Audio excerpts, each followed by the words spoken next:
മുസ്ലിങ്ങളുടെ പുഷ്പവൃഷ്ടിയിൽ ശിവക്ഷേത്രത്തിൽ പുനഃപ്രതിഷ്ഠ. മുസ്ലിം ഭൂരിപക്ഷ മേഖലയായ യുപിയിലെ മുസാഫർ നഗറിലെ ലുഥാവാല എന്ന പ്രദേശത്ത് ഒരു ശിവക്ഷേത്രം 32 വർഷത്തിനു ശേഷം തുറന്നു എന്ന വാർത്തകൾ പുറത്തുവരുമ്പോൾ ആ ക്ഷേത്രം തുറക്കാനും അവിടെ പൂജ ചെയ്യാനും ഹിന്ദുക്കൾക്കൊപ്പം മുസ്ലിങ്ങളും ഒരേ മനസ്സോടെ പങ്കെടുത്തു. 1992 അയോധ്യയിൽ ബാബറി മസ്ജിദ് തകർക്കപ്പെട്ട നിമിഷം മുതൽ ഈ ശിവക്ഷേത്രം അടഞ്ഞുകിടക്കുകയായിരുന്നു.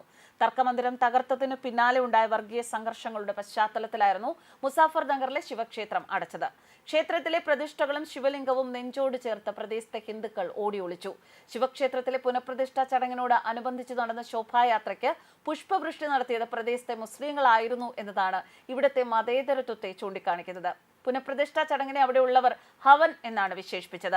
എല്ലാ ചടങ്ങുകളും ശാന്തമായി പര്യവസാനിച്ചു എന്നതാണ് അവിടെ നിന്ന് വരുന്ന വാർത്തകൾ. സൗഹാർദ്ദപരമായ അന്തരീക്ഷത്തിൽ യാതൊരു കുഴപ്പങ്ങളുമില്ലാതെ ചടങ്ങുകൾ നടന്നു. സ്വാമി യശ്വർ മഹാരാജന്റെ നേതൃത്വത്തിലെത്തിയ സംഘം സമാധാനപരമായി മടങ്ങിയെന്ന് സിറ്റി മജിസ്ട്രേറ്റ് അറിയിച്ചു. ശുദ്ധീകരണ ക്രിയകൾക്ക് ശേഷമാണ് ഡിസംബർ 23-ന് ക്ഷേത്രം തുറന്നത്. ചടങ്ങിന് സ്വാമി യശ്വർ മഹാരാജ് നേതൃത്വം നൽകി. സംഭാലിൽ സർവേ നടത്തിയതിനെ തുടർന്നുണ്ടായ നടപടികളിൽ കലാപഭൂമിയായ സംഭാലിൽ കണ്ടെത്തിയ മുൻ കലാപത്തിൽ 46 വർഷമായി പൂട്ടിക്കിടക്കുന്ന ക്ഷേത്രത്തിന് പുനർജീവൻ ലഭിച്ചത് ദിവസങ്ങൾക്ക് മുൻപാണ്.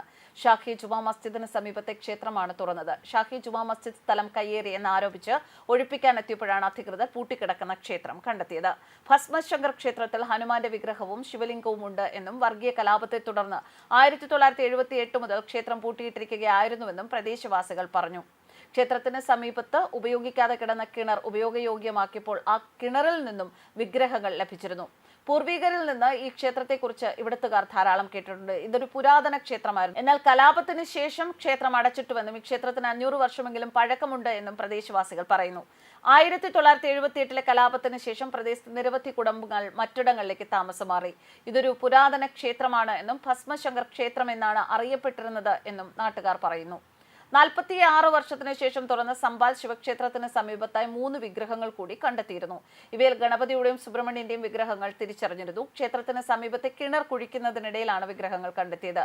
കിണറിനുള്ളിൽ മണ്ണും കല്ലും നിറഞ്ഞിരുന്നു. ഖനനത്തിന്റെ ഭാഗമായി കുഴിച്ചപ്പോഴാണ് ഇവ കണ്ടെത്തിയത്. പതിറ്റാണ്ടുകൾക്കിപ്പുറം ക്ഷേത്രം വീണ്ടും തുറന്നതോടെ ഭക്തരും പോലീസ് സേനയും ഉൾപ്പെടെയുള്ളവർ ചേർന്ന് ക്ഷേത്രത്തിന് സംരക്ഷണവും ഏർപ്പെടുത്തി. ഇപ്പോഴും പ്രദേശത്ത് ഖനനം നടക്കുകയാണ്.